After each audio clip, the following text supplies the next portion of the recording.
నమస్కారం సుఖీభావ్కు స్వాగతం। ఈ రోజు సుఖీభావ్లో మహిళల్లో గుండె జబ్బులు తక్కువ, యువతలోనూ పెద్ద పేగు క్యాన్సర్, కళ్ళ కింద క్యారీ బ్యాగులు తగ్గేదెలా, గర్భిణీలో హై బీపీ ఎందుకు ప్రమాదకరం, ఇంకా హెల్త్ టిప్। మగవారి కంటే మహిళల గుండె గట్టిదని, గుండెపోటు ప్రమాదం తక్కువనే నమ్మకం నిన్న మొన్నటి దాకా వైద్య రంగంలో బలంగానే ఉండేది। కానీ ఇప్పుడు ఆ నమ్మకం పటాపంచలైపోతుంది। మెనోపాజ్ దాటిన మహిళల్లో, ముఖ్యంగా 65 ఏళ్లు పైబడిన వారిలో ఇవాళ గుండె జబ్బులు ఎక్కువగా కనిపిస్తున్నాయి। పురుషులతో పోలిస్తే గుండెపోటు మరణాలు స్త్రీలలోనే ఎక్కువగా ఉంటున్నాయి। ఈస్ట్రోజన్, ప్రొజెస్టిరాన్ హార్మోన్ల రక్షణ గుండెకు కొంతవరకే ఉంటుందని చెబుతున్నారు నిపుణులు। ఈ నేపథ్యంలో మహిళల్లో గుండె జబ్బుల గురించి ఇప్పుడు తెలుసుకుందాం। స్త్రీలలో గుండె జబ్బులు తక్కువ అన్నది నిన్న మొన్నటి దాకా ఉన్న అవగాహన। ఇది కొంతవరకు నిజమే। స్త్రీలలో ఉండే ఈస్ట్రోజన్ హార్మోన్ గుండె రక్తనాళాల్లో అడ్డంకులు ఏర్పడకుండా కాపాడుతుందన్నది కూడా నిజమే। అయితే కాలానుగుణంగా జీవనశైలిలో వచ్చిన పెను మార్పుల కారణంగా నేడు స్త్రీలకు కూడా గుండె జబ్బుల తాకిడి బాగా ఎక్కువగా ఉంటుంది। ఒకప్పటితో పోలిస్తే శారీరక శ్రమ బాగా తగ్గిపోవటం, ఆహారపు అలవాట్లలో తీవ్రమైన మార్పులు రావటం, స్త్రీలు ఉద్యోగాలు అవి చేస్తుండటం వల్ల ఒత్తిళ్లు, ఆందోళనలు పెరగటం ఇవన్నీ కలిసి స్త్రీలలో హార్మోన్ల సమతూకాన్ని దెబ్బతీసి చివరకు మహిళకు గుండె జబ్బుల్ని తెచ్చిపెడుతున్నాయి। మగవారితో కంపేర్ చేస్తే మహిళల్లో గుండెపోటు వచ్చే ఛాన్సెస్ అనేవి తక్కువ అంటారు। అది నిజమా కాదా అంటే కొంతవరకు నిజం। అది ఏంటి అంటే 45 సంవత్సరాల లోపు ఉన్న మహిళలకి మగవాళ్ళతో కంపేర్ చేస్తే గుండెపోటు వచ్చే రిస్క్ అనేది కొంచెం తక్కువ। అంటే గుండెపోటు రాదని కాదు, బట్ మగవాళ్ళతో కంపేర్ చేసినప్పుడు వచ్చే రిస్క్ అనేది కొంతవరకు తక్కువ ఉంటుంది। 45 సంవత్సరాలు దాటిన మహిళలకి ఈ గుండెపోటు వచ్చే రిస్క్ అనేది కొంచెం కొంచెంగా పెరిగి 60 సంవత్సరాలు వచ్చేటప్పటికి మగవాళ్ళల్లో ఎంత రిస్క్ ఉంటుందో మహిళల్లో కూడా అంతే రిస్క్ అనేది ఉంటుంది, గుండెపోటు వచ్చే రిస్క్। ఇది ఎందుకు అంటే మహిళల్లో ఈస్ట్రోజన్ అనే హార్మోన్ ఉంటుంది। ఆ హార్మోన్ అనేది గుండెకి కార్డియో ప్రొటెక్టివ్, అంటే గుండెని కొంచెం కాపాడుతుంది। ఏ విధంగా కాపాడుతుంది అంటే కొలెస్ట్రాల్ లెవెల్స్ అనేది కొంచెం కంట్రోల్లో పెడుతుంది ఈ హార్మోన్। అది కాకుండా రక్తం గడ్డకట్టే గుణాన్ని కూడా తగ్గిస్తుంది। సో 45 సంవత్సరాలు ఉన్నంత లోపు మహిళలకి ఈ ఈస్ట్రోజన్ అనే హార్మోన్ ఉండడం వల్ల కొంతవరకు గుండెపోటు వచ్చే రిస్క్ కొంతవరకు తగ్గుతుంది। 45 సంవత్సరాలు దాటాక అంటే మెనోపాజ్ స్టార్ట్ అయినప్పుడు ఈ ఈస్ట్రోజన్ అనే హార్మోన్ క్రమేణా తగ్గిపోతూ ఉంటుంది। అది తగ్గినప్పుడు మళ్ళా గుండెపోటు వచ్చే రిస్క్ అనేది మగవాళ్లతో ఈక్వల్గా సమానంగా ఉంటుంది। స్త్రీలను గుండె జబ్బుల నుంచి కాపాడేవి హార్మోన్లు। అవి శరీరానికి మంచి చేసే కొలెస్ట్రాల్ శాతాన్ని పెంచుతాయి। ఫలితంగా రక్తనాళాలు విశ్రాంతిగా ఉండి స్త్రీలను రక్తపోటు, గుండెపోటుల నుంచి కాపాడుతాయి। కానీ ఇటీవల హార్మోనులనే గర్భనిరోధక మాత్రలుగా వాడటం మూలంగా అవి స్త్రీలలో రక్తం గడ్డకట్టే తత్వాన్ని పెంచుతున్నాయని పలు అధ్యయనాలు చెబుతున్నాయి। ఇక మన భారతీయ మహిళల్లో లిపోప్రోటీన్ ఏ అనే పదార్థం ఎక్కువగా ఉంటుంది। అది రక్తం గడ్డకట్టే తత్వాన్ని పెంచటం వల్ల పాశ్చాత్యుల కన్నా తక్కువ వయసులోనే ఇక్కడి మహిళలు గుండె జబ్బుల బారిన పడుతున్నారని డాక్టర్లు చెబుతున్నారు।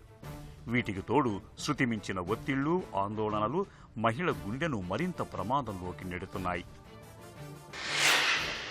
మెయిన్ సిమ్టమ్ ఎక్కువగా వచ్చేది సిమ్టమ్ ఏంటి అంటే ఛాతీలో నొప్పి రావడం। కానీ కొంతమందికి ఈ ఛాతీలో నొప్పి రాకుండానే గుండెపోటు వచ్చే అవకాశం ఉంటుంది। వాళ్ళల్లో వేరే సిమ్టమ్స్ ఉంటాయి। ఆ సిమ్టమ్స్ ఏంటి అంటే బాగా చెమటలు పట్టేయడం కానీ, లేదంటే ఆయాసంలాగా రావడం కానీ, లేదంటే కొంతమందికి కడుపులో నొప్పి రావచ్చు, లేదంటే కొంతమందికి వాంతులు, విరోచనాలు అవ్వచ్చు।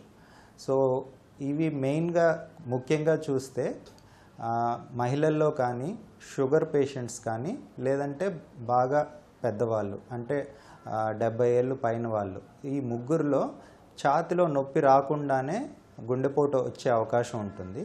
ఇలాంటప్పుడు మనం వేరే లక్షణాలు ఉన్నాయో లేదో కూడా చూసుకోవాలి। అంటే బాగా చెమటలు పట్టేయడం, ఆయాసం రావడం, వాంతులు, విరోచనాలు, కడుపులో నొప్పి ఇవి ఉన్నా సరే ఈసీజీ చేయించడం అనేది మంచిది. తొలిసారి హార్ట్అటాక్ వచ్చినప్పుడు మహిళల్లో 50%, పురుషుల్లో 30% మరణాలు సంభవిస్తున్నట్లు అనేక అధ్యయనాల్లో వెల్లడైంది. అలాగే తొలిసారి గుండె నొప్పి వచ్చిన తర్వాత ఏడాదిలోపు పురుషుల్లో 25%, మహిళల్లో 38% మరణాలు సంభవిస్తున్నట్లు తేలింది. రక్తనాళాలు మూసుకుపోవటం వల్ల 22% మంది పురుషుల్లో హార్ట్ ఫెయిల్ అవుతుంటే అదే మహిళల్లో అయితే ఈ ముప్పు 46% వరకు ఉంటోంది.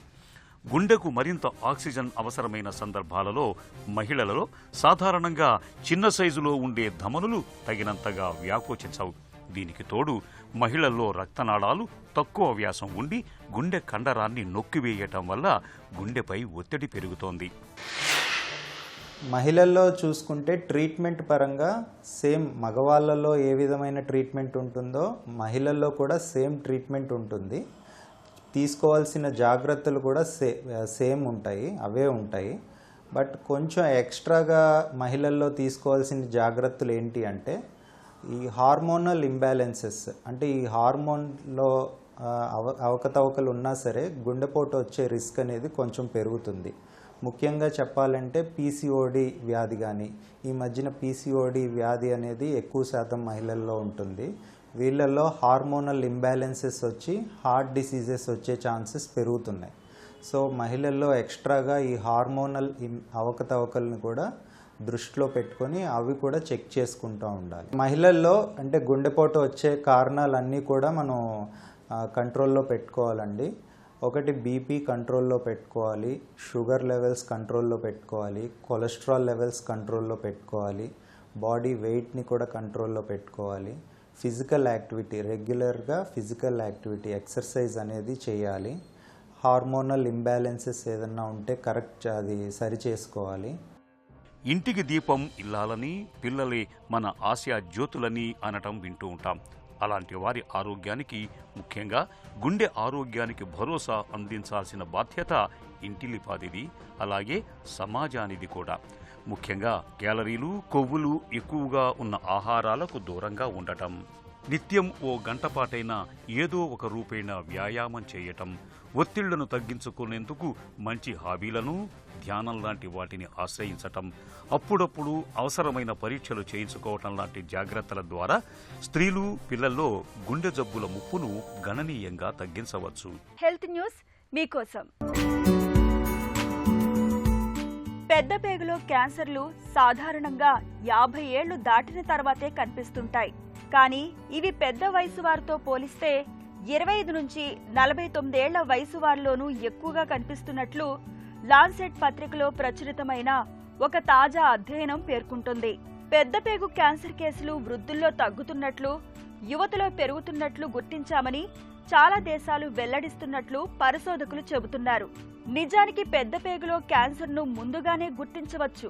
ఇది సాధారణంగా పెద్ద పేగులో బుడిపెల రూపంలో మొదలవుతుంది. ఇవే క్రమంగా క్యాన్సర్ కణితులుగా మారుతాయి. ఈ బుడిపెలను కొలనోస్కోపీ పరీక్షతో ముందుగానే గుర్తించవచ్చు. అవి ముదిరిపోకముందే వాటికి చికిత్స చేయొచ్చు. ఇలా క్యాన్సర్గా మారకుండా నిలువరించవచ్చు. అందుకే చాలా దేశాల్లో 50 ఏళ్లు పైబడ్డ వారికి ముందస్తు పరీక్షల్ని తప్పనిసరి చేశారు. ఇవి మంచి ఫలితం చూపిస్తున్నట్లు అధ్యయన ఫలితాలు చెబుతున్నాయి. అదే సమయంలో వీటిని చిన్న వయసు వారికి విస్తరించాల్సిన అవసరం ఉందని పరిశోధనలు సూచిస్తున్నాయి. పెద్ద పేగులో క్యాన్సర్ ఎందుకొస్తుందనేది ఖచ్చితంగా తెలియదు.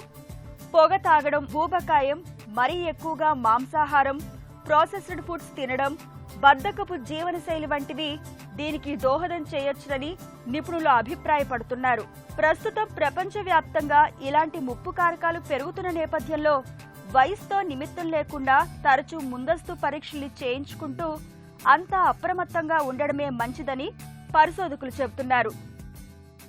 మనలో చాలా మందికి ఇవాళ కళ్ల కింద ఉబ్బు అనేది పెద్ద సమస్యగా మారుతోంది. కళ్ల కింద వాపులా, జారిన సంచుల్లా కనిపించే ఈ ఉబ్బు చూడడానికి ఎబ్బెట్టుగా కనిపిస్తుంటుంది. కళ్ల కింద చర్మం సాగిపోవడం, ఆ భాగంలో కొవ్వు ఎక్కువగా పేరుకుపోవడం వల్ల ఇలా జరుగుతూ ఉంటుంది. కళ్ల కింద వాపులా, ఉబ్బు కనిపిస్తున్నప్పుడు కొన్ని ప్రత్యేక జాగ్రత్తలు తీసుకుంటే మంచి ఫలితం ఉంటుంది. కళ్ల కింద క్యారీ బ్యాగులను తగ్గించుకునేందుకు ఏం చేయాలో, ఎలాంటి జాగ్రత్తలు తీసుకోవాలో ఇప్పుడు తెలుసుకుందాం.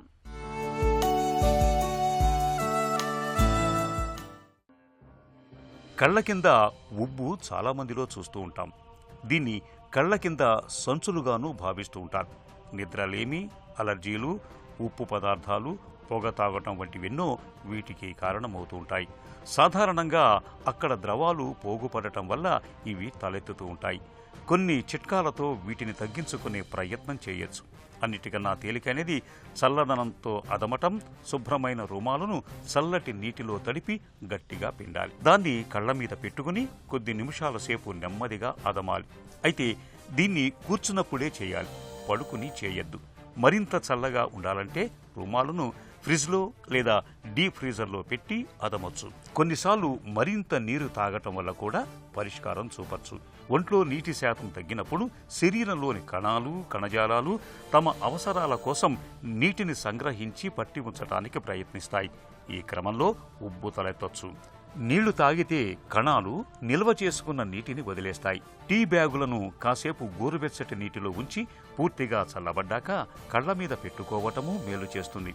టీలోని కెఫీన్ రక్తనాళాలు సంకోచించేలా చేసి ఉబ్బు తగ్గటానికి తోడ్పడుతుంది. కీరాదోస ముక్కలను కళ్ల మీద పెట్టుకున్నా మంచిదే. వీటిలోని వాపు నివారణ గుణం ఉప్పు తగ్గేలా చేస్తుంది. ఉప్పులోని సోడియం రక్తనాళాల్లోకి నీటిని లాక్కొని పెద్దగా అయ్యేలా చేస్తుంది. కాబట్టి ఆహారంలో ఉప్పు తగ్గించుకోవడం ద్వారా కళ్ల కింద క్యారీ బ్యాగుల పని పట్టొచ్చు.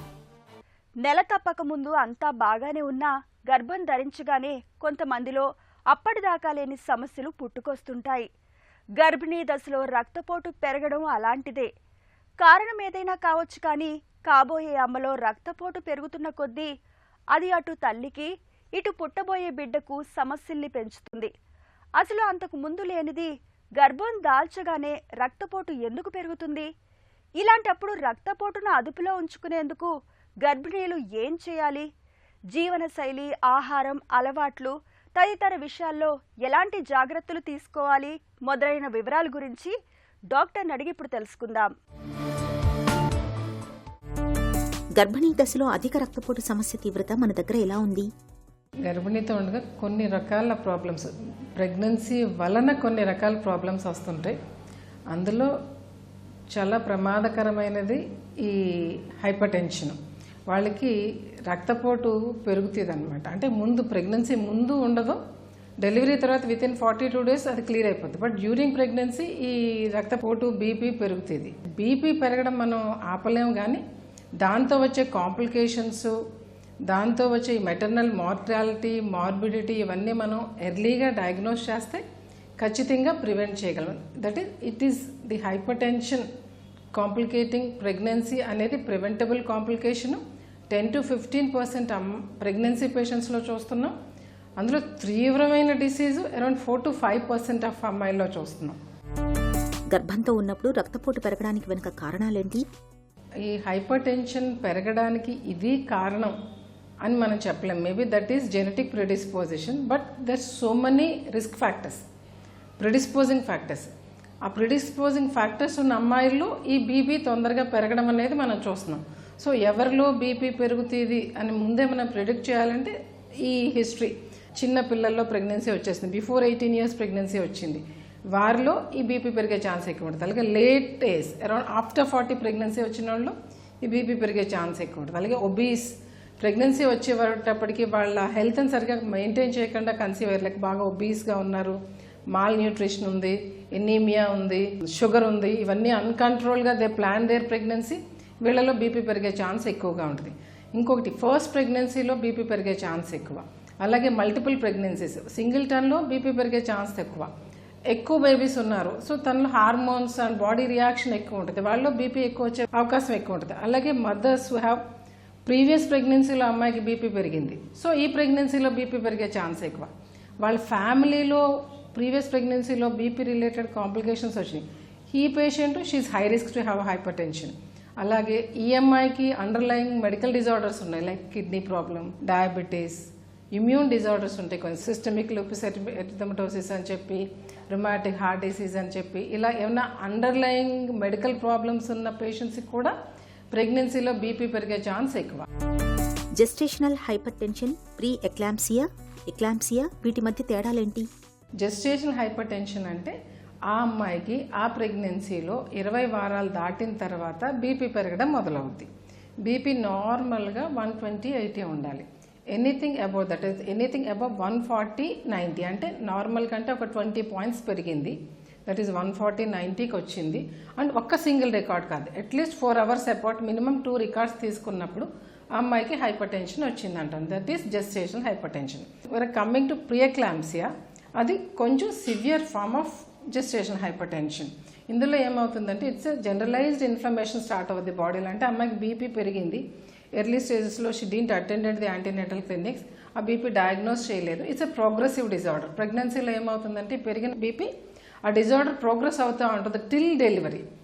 ఈ మధ్యలో అమ్మాయి చూపించుకోకపోతే అది ప్రోగ్రెస్ అవుతూ ఉంటుంది, then it will become a severe form, that is preeclampsia. ఈ ప్రియక్లాంప్సియాలో హైపర్ టెన్షనే కాకుండా బాడీలో ఉన్న ఆల్మోస్ట్ అన్ని ఆర్గాన్ సిస్టమ్స్ ఎఫెక్ట్ అవుతాయి. ఎక్లాంప్సియాలో ఏమవుతుందంటే బ్రెయిన్ ఎఫెక్ట్ అవ్వడం మొదలవుతుంది, and this patient will have severe headaches, blurring of vision and strokes, and she will have a fits. అది మనం ఇన్ టైం డయాగ్నోస్ చేసి ఇన్ టైం పేషెంట్ మేనేజ్ చేయకపోతే it can lead to maternal mortality also. అధిక రక్తపోటు మూలంగా తల్లి బిడ్డలకు ఎలాంటి సమస్యలు ఎదురవ్వచ్చు? Gestational hypertension, it's a benign form, it won't have any bad effects.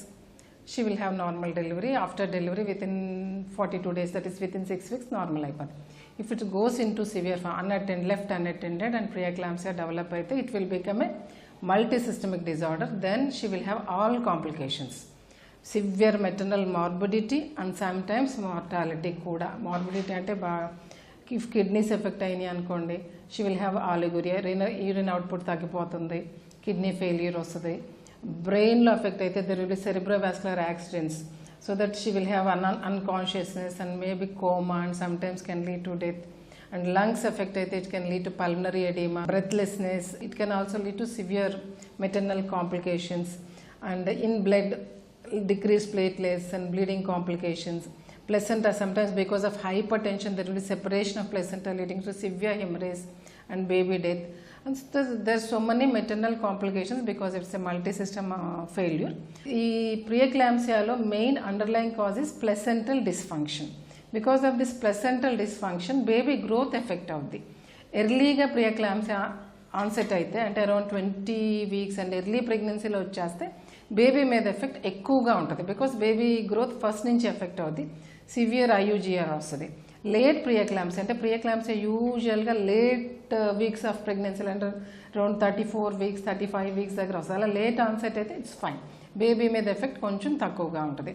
ఇంకా ఉమ్మనీరు తగ్గుతుంది, బికాస్ ప్లెసెంటా సరిగా పనిచేయదు కాబట్టి బేబీ చుట్టూ ఉండే ఉమ్మనీరు తగ్గొచ్చు. ఇంకా మెయిన్ ఏంటంటే ముందే మనం అనుకున్నట్టు ఈ హైపర్టెన్సివ్ డిజార్డర్ ఆఫ్ ప్రెగ్నెన్సీ అనేది progressive disorder. It's progressive disorder కాబట్టి మనం డాక్టర్స్ ఏం చేస్తామంటే అది ప్రోగ్రెస్ అయ్యే కొలది మటర్నల్ లైఫ్ మీద ఎఫెక్ట్ ఉంటుంది. So we have to curtail it. So ఒక్కసారి బేబీ కొంచెం మెచ్యూరిటీకి వచ్చింది, ఇంకా బయటికి వచ్చి బేబీ సర్వైవ్ అవుతుంది అనుకోగానే will try to deliver these patients to halt the process. ఒకసారి డెలివరీ అయిపోతే ఈ ప్రియక్లాంప్సియా హైపర్టెన్సివ్ డిసీజ్ ప్రాసెస్ ఆగిపోద్ది and mother and baby will be safe. గర్భిణీ దశలో అధిక రక్తపోటును అదుపులో ఉంచుకోవటం ఎలా? First and foremost thing, early antenatal checkups, regular antenatal checkups and follow doctors advice. That is the first thing. ఎందుకంటే హైపర్ టెన్షన్ ఎప్పుడు డెవలప్ అవుతుంది అనేది మనకు తెలియదు. సో రెగ్యులర్ యాంటీనేటల్ చెకప్స్లో ఉంటే బీపీ ఎప్పుడు పెరిగినా ఇనిషియల్ స్టేజ్లో మనం డయాగ్నోస్ చేయగలిగితే దాన్ని పెరగకుండా మనం కంట్రోల్ చేసి ఇన్ టైం డెలివరీ చేస్తే mother and baby both of them will be safe. And ఇంకా లైఫ్ స్టైల్కి వస్తే ఒకసారి మనం ముందు నుంచి కూడా మన లైఫ్ స్టైల్ ఎప్పుడు ఎలా ఉంచుకోవాలంటే ప్రెగ్నెన్సీలో they should be minimum 2 moderate exercise ఉండాలి, హెల్దీ డైట్ ప్యాటర్న్స్ ఉండాలి, లో salt diet, high calorie diet and high fibre diet. Fibre ఎక్కువ ఉండాలి, సాల్ట్ తక్కువ ఉండాలి, అన్సాచురేటెడ్ ఫ్యాట్స్ ఎక్కువ ఉండాలి. అలాగే సరిపడగా నిద్ర ఉండాలి, మినిమం 7 to 8 hours నిద్ర ఉండాలి వీళ్ళకి. ఇవన్నీ కూడా మన హెల్త్ని సమతుల్యంలో ఉంచి మన బీపీ ఎక్కువ పెరగకుండా హెల్ప్ చేస్తాయి. ముందు నుంచి అధిక రక్తపోటు ఉన్నప్పుడు గర్భధారణ విషయంలో ఎలాంటి జాగ్రత్తలు తీసుకోవాలి? ఫస్ట్ నుంచి బీపీ ఉన్నప్పుడు తన ప్రెగ్నెన్సీకి వెళ్దాము అనుకుంటే ఫస్ట్ స్టెప్ తన బీపీ పర్ఫెక్ట్ కంట్రోల్లోకి తెచ్చుకోవాలి. ముందు ప్రీనాటల్ చెకప్ అంటాం. ప్రెగ్నెన్సీ ప్లాన్ చేసే ముందే డాక్టర్ని అప్రోచ్ అయ్యి తన BP correct control, that is it should be below 140/90కి రావాలి. అండ్ ప్రెగ్నెన్సీలో కొన్ని యాంటీ హైపర్టెన్సివ్ డ్రగ్స్ వాడకూడదు బేబీ కోసం. సో ఆ డ్రగ్స్ అన్ని ప్రెగ్నెన్సీలో సేఫ్ డ్రగ్స్కి షిఫ్ట్ చేసుకోవాలి. తర్వాత ముందే మనం అనుకున్నట్టు ఈ హైపర్ టెన్షన్ చాలా రోజుల నుంచి మన బాడీలో ఉండిపోతే అన్కంట్రోల్డ్గా మన బాడీ సిస్టమ్స్ మీద ఎఫెక్ట్ వస్తుంది. So before she planning her pregnancy తన మిగతా ఆర్గాన్ సిస్టమ్స్ అన్నీ పర్ఫెక్ట్ కంట్రోల్లో ఉన్నాయా లేదా, లైక్ కిడ్నీ ఫంక్షన్ ఎలా ఉంది, లివర్ ఫంక్షన్ ఎలా ఉంది, హార్ట్ ఎలా పనిచేస్తుంది, ఇవన్నీ కూడా మన ఐస్ మీద కూడా ఎఫెక్ట్ ఉంటుంది, రెటీనా, ఇవన్నీ కూడా ఎలా ఉన్నాయి తరో చెకప్ చేయించుకుని పర్ఫెక్ట్లీ ఫిట్ ఫర్ ప్రెగ్నెన్సీ అనుకున్న తర్వాత she should plan her pregnancy. Plan చేసిన తర్వాత కూడా రెగ్యులర్ చెకప్స్లో ఉండి ఇఫ్ ఎనీ ఆన్సెట్ ఆఫ్ ప్రీఎక్లాంప్సా కనిపిస్తే దానికి సరైన ప్రికాషన్స్ మెడిసిన్స్ అన్నీ కరెక్ట్గా తీసుకుంటే అన్ఈవెంట్ఫుల్ ప్రెగ్నెన్సీ అండ్ డెలివరీకి వెళ్ళొచ్చు. గర్భిణీ దశలో రక్తపోటు అదుపు తప్పడం అనేది ఇటు తల్లికి అటు పుట్టబోయే బిడ్డకు ఎంత మాత్రం మంచిది కాదు. రక్తపోటును అదుపులో ఉంచుకునేందుకు ఓవైపు మందుల సాయం తీసుకుంటూనే మరోవైపు ఆహారపు అలవాట్లు, జీవనశైలిలో తగిన జాగ్రత్తలు తీసుకోవాలి. ఒక చిన్న చిట్కా మీకోసం. ఆయాసంగా ఉండి శ్వాస తీసుకోవడం కష్టంగా అనిపిస్తున్నప్పుడు వేయించిన వాము పొడిని పల్చటి వస్త్రంలో మూటగట్టి ఛాతీపై కాపడం పెట్టండి, లేదా వామును నల్లగా మార్చి ఆ పొగను పీల్చండి. ఆయాసం ఇట్టే తగ్గుతుంది.